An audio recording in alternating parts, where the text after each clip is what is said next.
Hello friends, नमस्कार। हमारे YouTube channel college education में आप सभी का स्वागत है। नया टॉपिक है स्वतंत्रता के मार्ग की बाधाओं का वर्णन करते हुए स्वतंत्रता के संरक्षण के उपाय बताइए। तो उत्तर देखिए, स्वतंत्रता के मार्ग में आने वाली बाधाएं या अवरोध। देखिए, स्वतंत्रता के मार्ग में अनेक प्रकार के अवरोध या बाधाएं उपस्थित होती है जिन्हें निम्नलिखित बिंदुओं द्वारा स्पष्ट किया जा सकता है।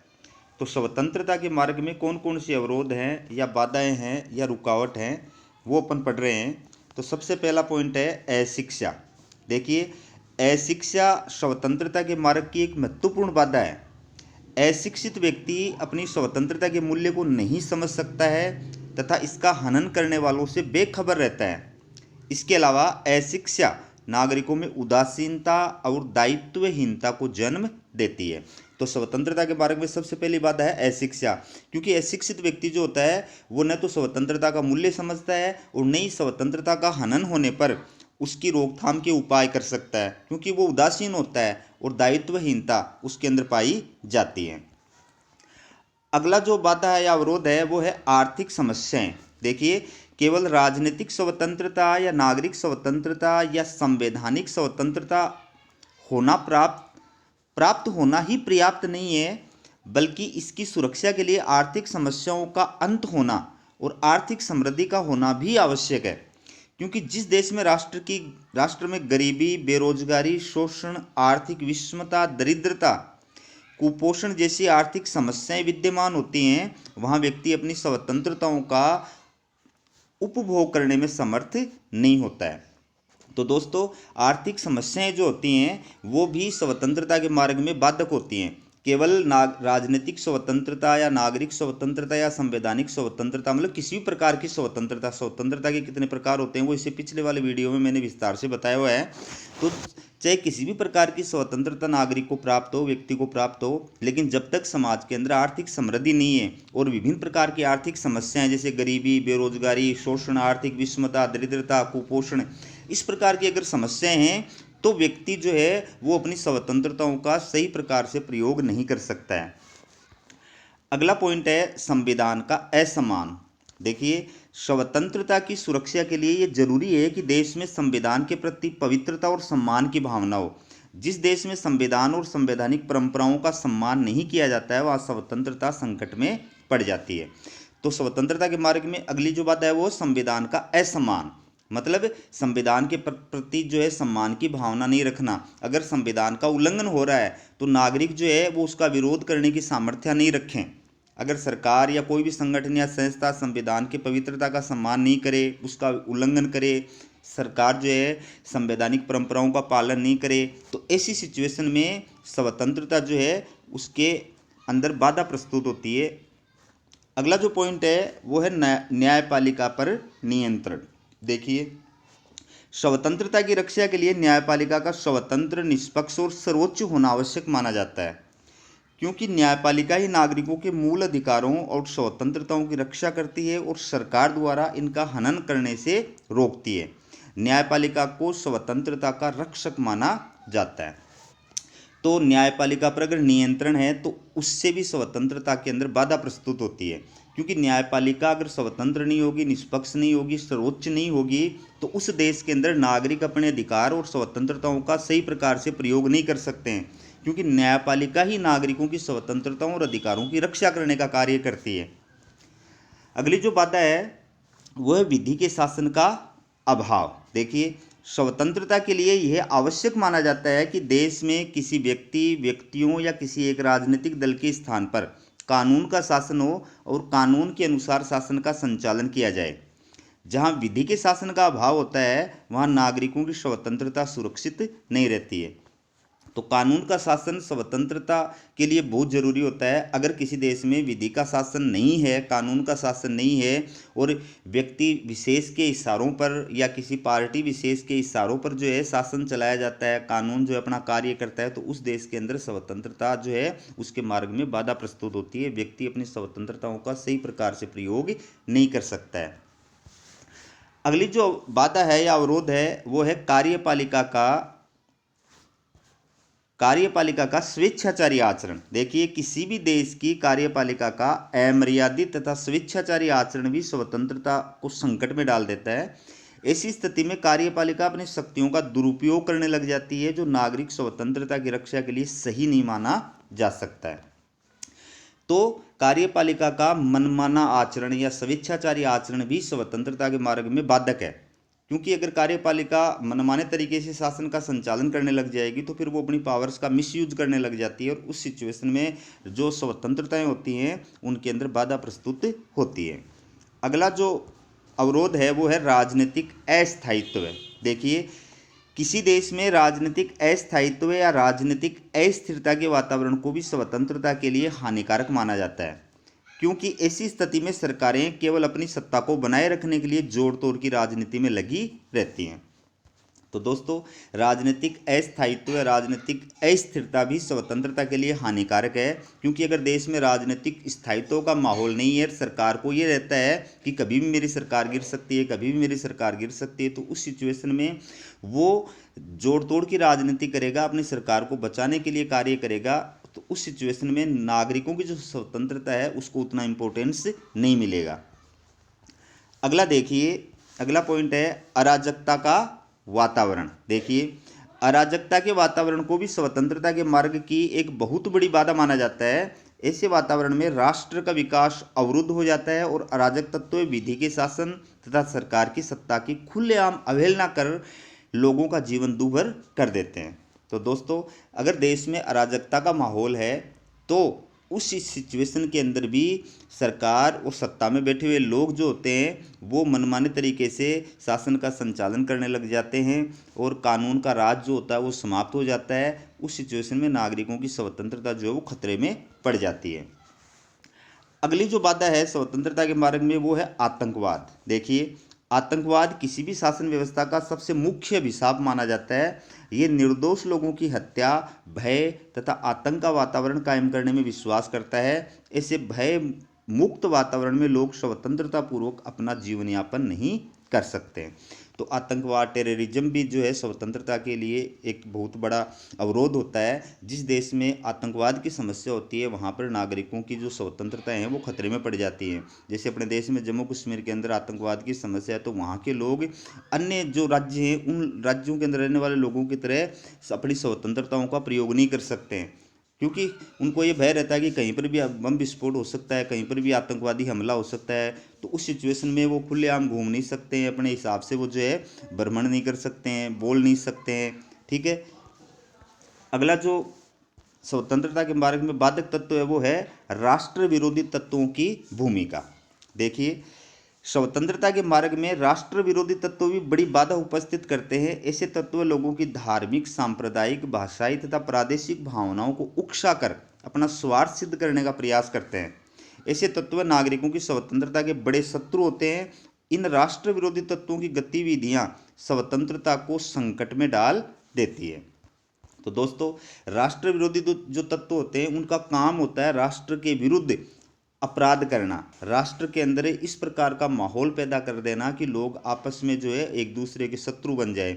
जैसे सांप्रदायिक भावनाएं पैदा करना है, धार्मिक भावनाएं पैदा करना है, भाषाई आधार पर लोगों के अंदर झगड़े पैदा करा देना है, क्षेत्रीय आधार पर लोगों के झगड़े पैदा करा देना है। तो इस प्रकार का जब माहौल देश के अंदर उत्पन्न हो जाता है तो नागरिकों की स्वतंत्रता जो है वो खतरे में पड़ जाती है।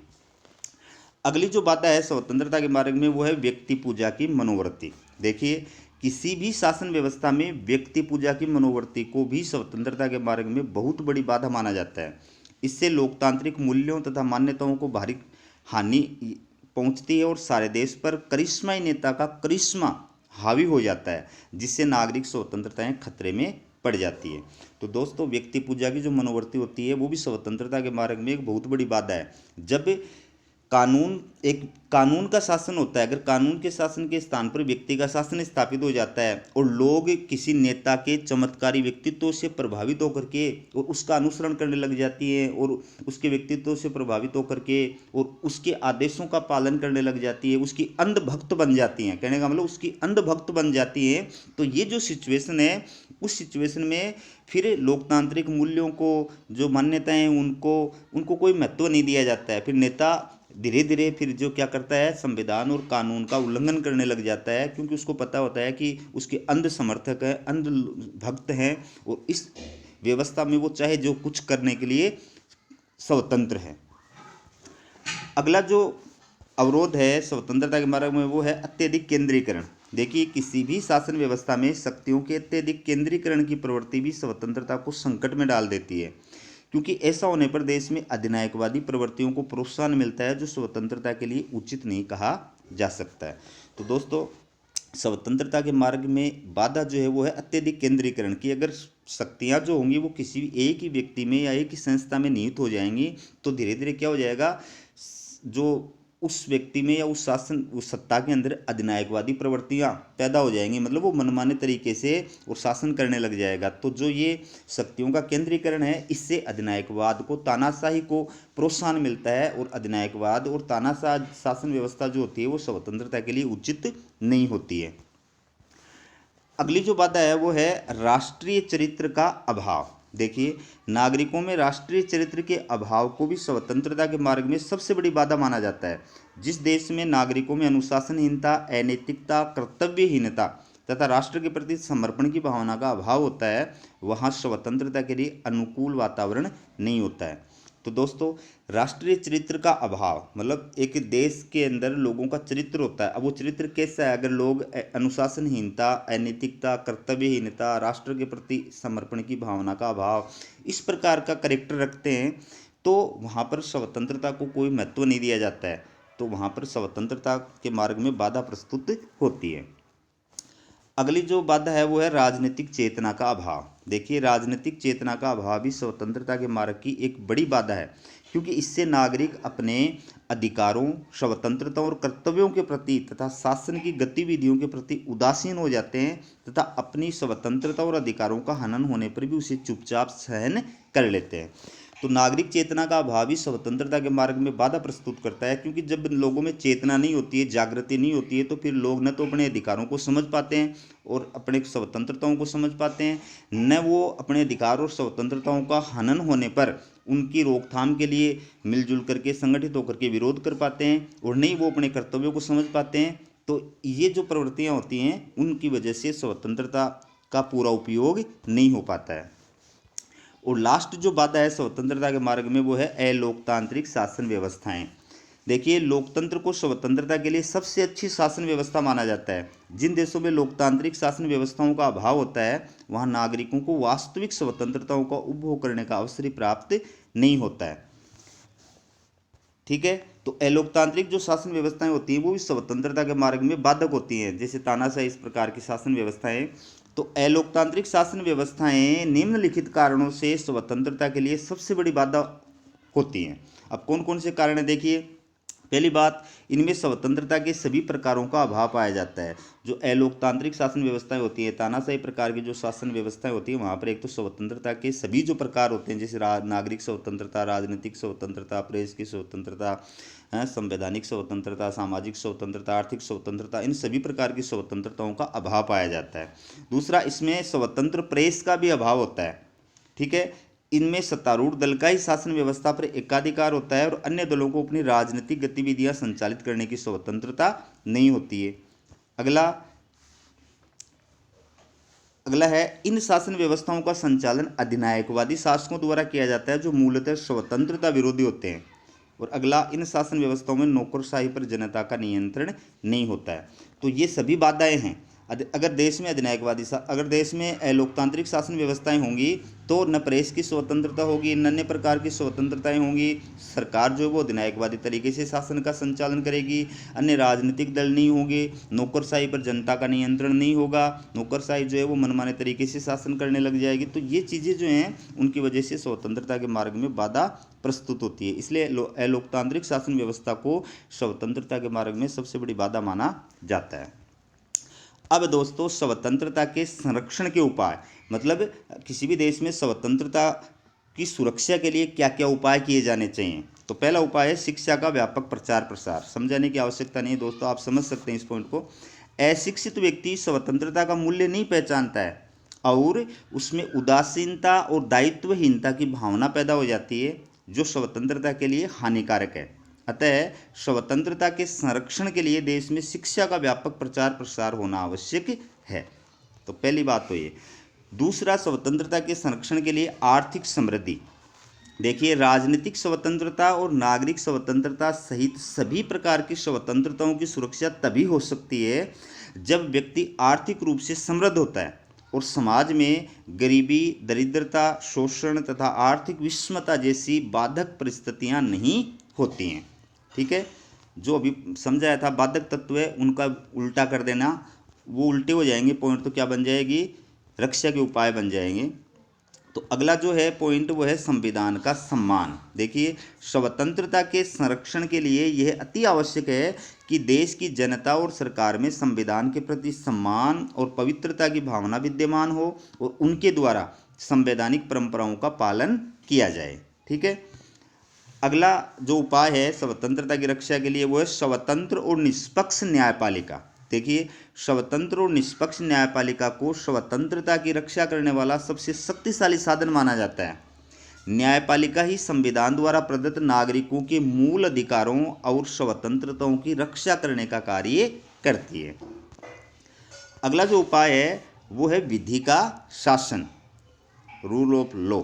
देखिए, विधि का शासन नागरिकों की स्वतंत्रताओं को सुरक्षित रखता है, क्योंकि विधि के शासन में विधि सर्वोच्च होती है, व्यक्ति सर्वोच्च नहीं होता है, और विधि के समक्ष सभी को समान समझा जाता है तथा विधि का उल्लंघन करने वालों को बिना किसी भेदभाव के दंडित किया जाता है। अगला उपाय है कार्यपालिका की निरंकुशता पर रोक। देखिए, किसी भी देश में स्वतंत्रता की सुरक्षा के लिए यह अति आवश्यक है कि कार्यपालिका के अमर्यादित तथा स्वेच्छाचारी आचरण पर अंकुश रखने की व्यवस्था की जाए। कार्यपालिका की निरंकुशता और मनमानेपन पर रोक के लिए शक्ति विभाजन के सिद्धांत के साथ साथ नियंत्रण और संतुलन के सिद्धांत को अपनाया जाना चाहिए। तो नियंत्रण और संतुलन का सिद्धांत और शक्ति विभाजन का सिद्धांत क्या है, ये आपको अलग से पॉइंट में बताया हुआ है कि शक्ति विभाजन के सिद्धांत से क्या होता है कि शासन की 3 प्रकार की जो शक्ति है वो 3 अलग अलग अंगों में विभाजित कर दी जाती है। तो उससे क्या होता है, सरकार जो है उसके पास में शक्तियों का केंद्रीकरण नहीं हो पाता है, वो मनमाने तरीके से शासन नहीं कर पाती है। और नियंत्रण और संतुलन के सिद्धांत में क्या किया जाता है कि सरकार के प्रत्येक अंग पर दूसरे अंग के द्वारा अंकुश रखा जाता है, नियंत्रण रखा जाता है, ताकि कोई भी अंग जो है वो मनमाने तरीके से शासन का संचालन नहीं कर सके। अगला उपाय है राजनीतिक स्थायित्व। देखिए, किसी भी देश में राजनीतिक अस्थिरता का वातावरण स्वतंत्रता के लिए हानिकारक होता है। अतः स्वतंत्रता की सुरक्षा के लिए देश में राजनीतिक स्थायित्व का वातावरण होना आवश्यक है। अगला उपाय है स्वतंत्र तथा निष्पक्ष प्रेस। दोस्तों, स्वतंत्रता के संरक्षण के लिए देश में प्रेस का स्वतंत्र और निष्पक्ष होना बहुत जरूरी है, क्योंकि प्रेस की स्वतंत्रता और निष्पक्षता ही नागरिकों की स्वतंत्रता और अधिकारों की आवाज़ उठा सकती है। अगला उपाय है जागरूक और सशक्त जनमत। देखिए, स्वतंत्रता की रक्षा के लिए जनमत का जागरूक और सशक्त होना आवश्यक है। जागरूक और सशक्त जनमत होने की स्थिति में सरकार जनता की स्वतंत्रता का हनन करने का दुस्साहस नहीं कर सकती है। दोस्तों, जो बाधक तत्व बताए थे उनको मैंने समझा दिया, तो उनका ही उल्टा करोगे तो फिर रक्षा के उपाय हो जाएंगे। ठीक है, अगला पॉइंट है जनतांत्रिक शासन व्यवस्था। देखिए, जनतांत्रिक शासन व्यवस्था को स्वतंत्रता की रक्षा के लिए आदर्श माना जाता है, क्योंकि इसमें शासन की अंतिम सत्ता जनता में निहित होती है। जनता अनियंत्रित तथा अमर्यादित आचरण करने वाले व्यक्ति, सरकार या राजनीतिक दलों को पराजित करके उन्हें पद से हटा सकती है। अगला स्वतंत्रता रक्षा का उपाय है प्रतियोगी दलीय व्यवस्था। देखिए, किसी भी देश में स्वतंत्रता की रक्षा के लिए एक से अधिक राजनीतिक दलों का होना आवश्यक माना जाता है। यह राजनीतिक दल एक दूसरे को नियंत्रित करते हैं तथा एक दूसरे को तानाशाह बनने से रोकते हैं। इस कारण से कोई भी दल जनता की स्वतंत्रता का हनन नहीं कर पाता है। अगला उपाय है नियमित तथा स्वतंत्र निर्वाचन की व्यवस्था। देखिए, स्वतंत्रता की रक्षा के लिए यह भी आवश्यक है कि देश में नियमित तथा स्वतंत्र निर्वाचन कराने वाले स्वतंत्र और निष्पक्ष चुनाव आयोग की व्यवस्था हो। अगला पॉइंट है योग्य तथा सक्षम नेतृत्व। देखिए, किसी भी देश में स्वतंत्रता की सुरक्षा के लिए देश के राजनीतिक नेतृत्व का योग्य तथा सक्षम होना आवश्यक है। नेतृत्व ऐसा होना चाहिए जिसकी कथनी और करनी में अंतर नहीं हो तथा जो परिवारवाद, भ्रष्टाचार तथा अन्य बुराइयों से दूर रहकर देश हित में शासन का संचालन कर सके। अगला उपाय है दोस्तों, राष्ट्रीय विरोधी शक्तियों पर प्रभावी नियंत्रण। देखिए, राष्ट्र विरोधी तत्व जैसे सांप्रदायिकता, क्षेत्रवाद, जातिवाद, भाषावाद, आतंकवाद आदि स्वतंत्रता के लिए सबसे बड़ा खतरा माने जाते हैं। ये तत्व स्वतंत्रता के आधार को कमजोर करते हैं, अतः इन राष्ट्र विरोधी शक्तियों पर नियंत्रण लगाया जाना आवश्यक है। और लास्ट उपाय है स्वतंत्रता की सुरक्षा के लिए सामाजिक न्याय की स्थापना। देखिए, स्वतंत्रता तभी सुरक्षित रह सकती है जबकि समाज के कमजोर, उपेक्षित तथा दलित वर्गों का समुचित सामाजिक तथा आर्थिक विकास हो। इसके अभाव में समाज में वर्ग संघर्ष और अन्याय को बढ़ावा मिलेगा जो स्वतंत्रता के लिए घातक सिद्ध होगा। आगे देखिए दोस्तों, नोट, एग्जाम में इस टॉपिक पर लघुतरात्मक प्रश्न भी पूछे जा सकते हैं। ये टॉपिक जो है इस पर अन्य प्रकार से प्रश्न भी पूछे जा सकते हैं, जैसे स्वतंत्रता के मार्ग में बाधक किन्हीं 5 तत्वों का उल्लेख कीजिए, या स्वतंत्रता के संरक्षण के लिए कोई 5 सुझाव दीजिए। तो कोई ज़रूरी नहीं है कि ये क्वेश्चन एग्जाम में निबंधात्मक क्वेश्चन के रूप में पूछा जाए, ये लघुतरात्मक क्वेश्चन के रूप में भी पूछा जा सकता है। तो दोस्तों, हमारा वीडियो आपको कैसा लगा कमेंट करके ज़रूर बताना, और वीडियो का लिंक अपने साथी विद्यार्थियों के पास में शेयर करना ताकि नए विद्यार्थियों के पास में वीडियो पहुंच सके। वीडियो को सब्सक्राइब जरूर करें, आप लोग सब्सक्राइब नहीं कर रहे हैं। हमारा वीडियो देखने के लिए बहुत बहुत धन्यवाद।